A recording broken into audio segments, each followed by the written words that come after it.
Titouan Lamazou, bonjour. Bonjour. Alors, après 40 ans d'errance, vous avez choisi de poser votre sac en Polynésie.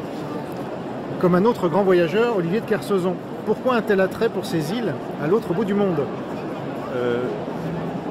Drôle de question, c'est-à-dire que je ne me pose même plus la question. Moi, je me suis destiné à une vie d'artiste très jeune et très vite est arrivé on peut appeler ça une deuxième vocation, mais qui est apparue un peu plus tard, à l'adolescence, c'est celle du mouvement, du déplacement.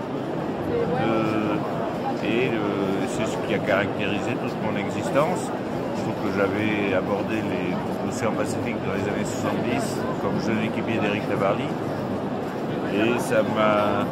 Et j'aime bien aller voir ce qu'il y a derrière les horizons, mais y revenir aussi. Et je suis revenu en Polynésie très fréquemment parmi tous mes voyages autour du monde, un peu partout, à terre ou comme en mer. Et là, depuis récemment, il y a un certain nombre, une conjonction de facteurs qui font que je suis retourné en Polynésie pour une exposition qu'on m'avait invité, on me donnait carte blanche au musée du Quai Branly.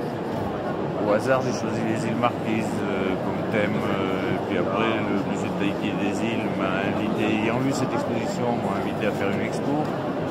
Et récemment, pour un autre musée d'art contemporain en France, au Sable d'Olonne, j'ai fait aussi une trilogie d'expositions et de livres sur la Polynésie.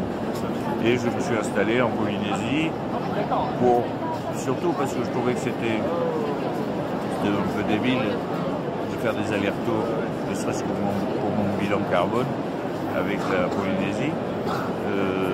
Et je me suis installé là-bas. Voilà. Et puis je crée en ce moment, ça fait 35 ans que j'en parle, mais d'un projet de navire, atelier qui serait ma maison en mouvement, justement mon atelier en mouvement, et qui va aboutir a priori, et dont je vais commencer la construction ici cette année, pour aller définitivement naviguer ou me déplacer d'île en île en Polynésie, parce que mon bateau sera plus une maison qu'un bateau, et donc j'irai de voyage en voyage. Très bien. Alors, quant à moi, j'habite depuis 10 ans en Polynésie française, et mon île préférée est l'île sœur de Tahiti, Moorea. Et vous? Alors, moi, mon coup de cœur, ce serait, s'il y en a un, je connais bien les Marquises, j'adore les Marquises, mais je connaissais surtout cet archipel, et récemment, enfin par la publication et par mes travaux artistiques, j'ai beaucoup aimé Wainé et Taha, par exemple, dans les îles sous le vent, parce que ce sont Parce que ce sont des îles un peu réelles. Il n'y a pas d'hôtel, c'est pas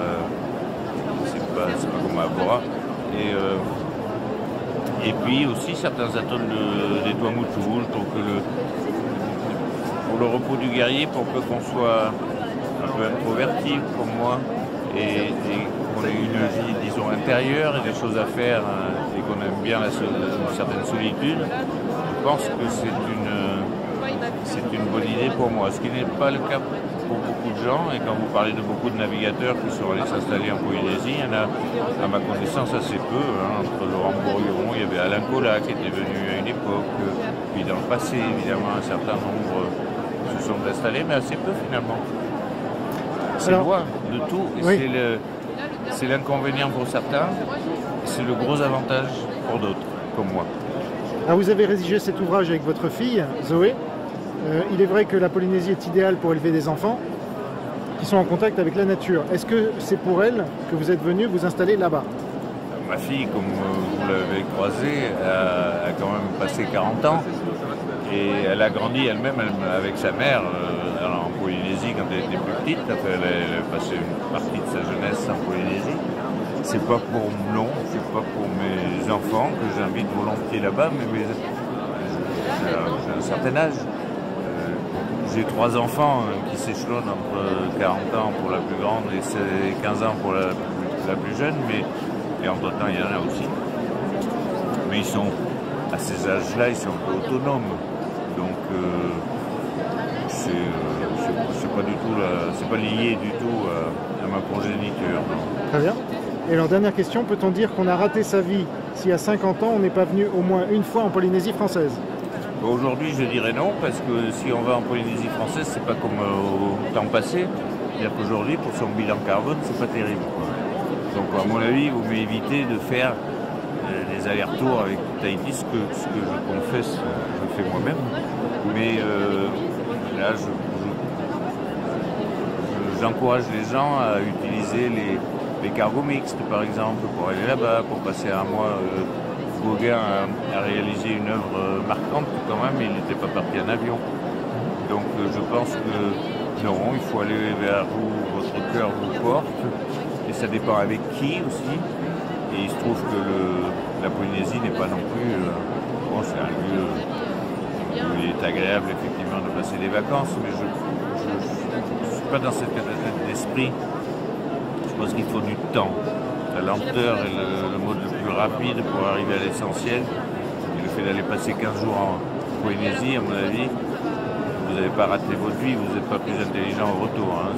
Donc je pense que ça vaut, en plus, c'est un pays qui a une culture ancestrale.